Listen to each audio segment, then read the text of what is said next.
拱门国家公园在美国犹他州，离小镇摩崖特别近，开车1会儿就到。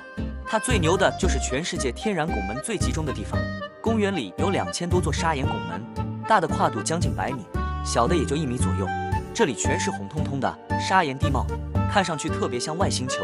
最有名的是精致拱门，犹他州的标志，日落十分金红色，超级震撼。还有景观拱门，是北美最长的天然拱门。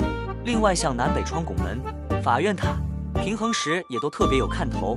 整个公园就一条主路，景点多沿着路分布，走走停停很轻松。天气好的时候，蓝天配红岩，随手一拍都是大片。简单说，想看大自然鬼斧神工，来这儿就对了。